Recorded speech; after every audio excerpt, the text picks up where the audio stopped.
क्या तीसरी लहर आ गई है या फिर आने वाले दिनों में तीसरी लहर का कहर बरपने वाला है? इसे लेकर स्वास्थ्य मंत्रालय की प्रेस कॉन्फ्रेंस में जरूरी चेतावनी जारी की गई। और आने वाले दिनों में जो हम कंसर्न जाहिर कर रहे हैं, फेस्टिवल्स होंगे, मास गैदरिंग होगी, व्यक्ति इकट्ठे होंगे बाज़ारों में, मंडपों में और पंडालों में, उससे हमें बच के रहना है। फिर याद दिलाना चाहेंगे, एक जिम्मेवारी है अपने लिए भी, समाज के लिए भी। तो भीड़ नहीं करनी है। वायरस को ये पार्टियां, ये भीड़ बहुत पसंद है और वो इसका मौका उठाएगा। और ये हाईली ट्रांसमिसिबल वायरस है और जो भी कुछ हो, अभी भी बहुत सारी पॉपुलेशन हमारी ससेप्टेबल है और हमें इस पीरियड से बच के वैक्सीन लेके अपने आप को ढाल बना के सो कॉल्ड हर्ड इम्यूनिटी पैदा करते हुए ये टाइम निकालना है। और इसके लिए इन फेस्टिवल्स को परिवार में ही मनाएं तो सबसे अच्छा ही बात है, उसी में सीमित करें। बहुत मौके आएंगे फेस्टिवल्स को मनाने के। ये एक वार्निंग भी कह लीजिए, रिक्वेस्ट भी कह लीजिए, जो हम सब की तरफ से है।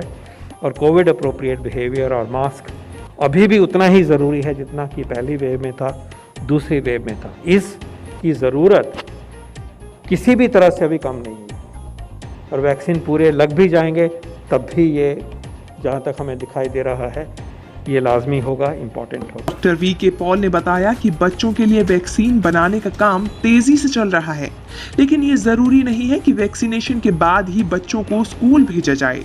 स्कूल चल रहे हैं और बच्चों से ज्यादा टीचर, स्टाफ और अभिभावकों का वैक्सीनेशन जरूरी है। जो इश्यू आता है वैक्सीन से और स्कूल खोलने से, उसको हमें ये लेके चलना है कि स्कूल खोलने के लिए बच्चों को वैक्सीन लगे, ये क्राइटेरिया कोई भी दुनिया में नहीं मानते। क्योंकि स्कूल तब भी खुल रहे थे जब वैक्सीन का नामो निशान नहीं था।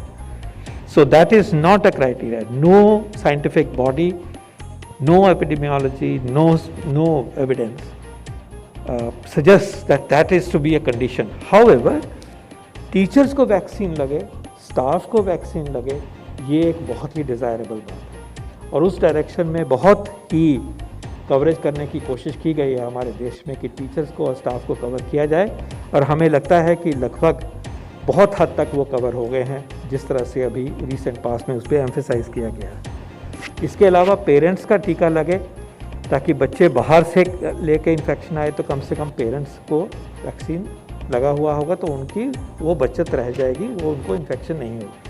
तो वैक्सीन में बच्चों के लिए ज़रूरी नहीं, कोई कंडीशन नहीं।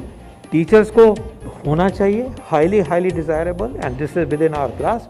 पेरेंट्स को लगना चाहिए, that is within our class. स्वास्थ्य मंत्रालय ने कोरोना के अलावा डेंगू को लेकर भी चेताया, जिसके मामले इन दिनों तेजी से बढ़ रहे हैं। हम देख रहे हैं कि हमारे देश में जो मच्छरों की वजह से बीमारियां हैं वो अब उभर के आ रही हैं। डेंगू की आउटब्रेक के बारे में आप जान रहे हैं। इसी प्रकार मलेरिया का सीज़न भी आना शुरू होता है बरसातों के बाद। इसलिए आज अपील करना चाहेंगे कि अपनी तैयारी इस तरह से भी करिए कि जो मच्छर से होने वाले, खासकर डेंगू और मलेरिया की जो बीमारी है, बुखार हैं, उनसे हम बचें। आसपास पानी इकट्ठा नहीं होने दें, इसकी देखभाल अभी से करें। मच्छर पनपे नहीं, ये हम आसपास देखें, पहली बात। दूसरी बात है, अपने आप को प्रोटेक्ट करने के लिए मच्छरदानी की बात करें, मॉस्किटो रिपेलेंट की बात करें, पूरे अपने आप को कवर करें। ये एफर्ट भी हमें लेने चाहिए।